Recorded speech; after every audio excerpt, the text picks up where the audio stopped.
14% du gaspillage alimentaire en France provient de la grande distribution. Les enseignes sont obligées de mettre en place des actions pour lutter contre le gaspillage de ces tonnes de produits qui sont encore consommables. Comment s'organisent-elles au quotidien? Que deviennent ces produits que l'on peut sauver? Lucie Martin va nous l'expliquer. Alors, je vais aller voir un peu plus loin. C'est une habitude que l'on a tous pendant nos courses, choisir la date de péremption la plus éloignée. Parce que pour la conservation, c'est mieux. En évitant ces produits, on les condamne à finir à la poubelle.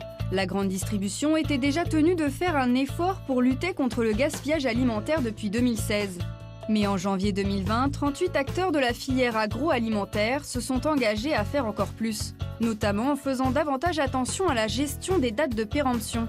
Chaque matin, Mustapha retire tous les aliments dont la date limite de consommation se termine le jour même. J'ai stické parce que date limite de consommation, c'est donc demain. Donc ça permet aux gens de le consommer moins cher aujourd'hui que de le jeter. Pour rendre ces produits attractifs, l'enseigne a mis en place un rayon anti-gaspi et fait d'importantes réductions, au minimum 30%. Mes petits gâteaux du midi. Et ça marche. Macouf, par exemple, commence ses courses systématiquement ici. Pratiquement tous les jours, je viens, puis je mets au congélateur. Je regarde pas les dates, mais je regarde quand même le rapport qualité-prix et surtout d'où vient la provenance des produits. Vous voyez, le saumon, j'en mangeais pas souvent, maintenant j'en mange pratiquement toutes les semaines. Je suis venu hier, j'ai mangé de la truite. 10% des produits gaspillés en grande surface le sont à cause des fameuses dates de péremption, car il n'est pas toujours évident de s'y retrouver. Un Français sur deux ne sait pas faire la différence entre une DLC et une DDM. Il y a soit une date limite de consommation ou DLC, elle est inscrite avec la mention à consommer jusqu'au. Passé cette date, consommer ces produits peut être dangereux. Sinon, il y a une date de durabilité minimale, ou DDM. La mention est alors « à consommer de préférence avant ». Passé cette date, le produit reste consommable, il perd juste de ses qualités gustatives. Le rayon anti-gaspi existe depuis 6 mois, il a même rapporté près de 40 000 € au magasin. Mais impossible d'écouler ainsi tous ces invendus. Pour le reste, il s'est tourné vers des associations locales comme le Secours Populaire. Il y a de quoi faire. Là, il y a de quoi faire, puis il y a du pain aujourd'hui. Chaque jour, le magasin donne ainsi des kilos de marchandises. Mais avec les années, l'enseigne réussit à mieux gérer son stock. Si les magasins font le job de la bonne commande et du bon achat, automatiquement, les dons ils vont baisser puisqu'on jette moins. Mais tout ce qui peut être retraité via les associations, nous, on le fait. Depuis la mise en place de la loi contre le gaspillage alimentaire, les efforts des enseignes semblent porter leurs fruits. Si cette politique reste néanmoins une contrainte pour la grande distribution, certains en ont fait une force, voire un argument de vente.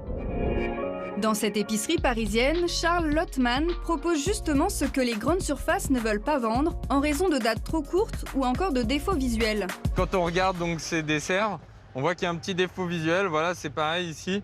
La petite couche de chocolat qu'il y a sur le dessus, elle a été un petit peu abîmée. Donc le produit, il a été écarté auprès de ses clients habituels dans les grandes enseignes. Et donc nous, plutôt que de le laisser partir à la poubelle, on va le racheter et on va le proposer à nos clients en magasin parce que voilà, il est tout à fait bon à consommer. Le même sort a été réservé à ces tranches de rôti trop irrégulières. Ces produits moins parfaits, Charles les achète en moyenne 25% moins cher directement auprès des fournisseurs. Et il utilise la même technique pour les fruits et légumes. Ici, ce qu'on va avoir, c'est des patates douces voilà, qui sont hors calibre, qui sont difformes, tordues. Ici, on a des pommes, voilà, des pommes bio de France, qui peuvent être de tout petit calibre. Parfois, le défaut n'est même pas visible. Une petite étiquette explique alors pourquoi le produit s'est retrouvé dans les rayons. Au final, Charles sauve ainsi 30 tonnes de produits tous les mois, soit l'équivalent de 60 000 repas. Oh non, il y a du gazpacho. Un concept qui a séduit Manon et sa colocataire. Je viens plutôt ici pour le côté anti-gaspi d'abord, plutôt que pour la partie prix. Mais c'est vrai que ça peut être toujours un avantage et on voit que le panier finalement est moins cher à la fin, alors qu'on a fait une bonne action, entre guillemets, d'avoir dépensé son argent pour des choses qui auraient pu être jetées ailleurs. Ce jour-là, ces deux étudiantes ont ainsi économisé 50% sur leur panier de courses de la semaine. Mais finalement, pour limiter le gaspillage alimentaire, ne faudrait-il pas réformer les dates de péremption? C'est en tout cas ce que réclament de nombreuses associations.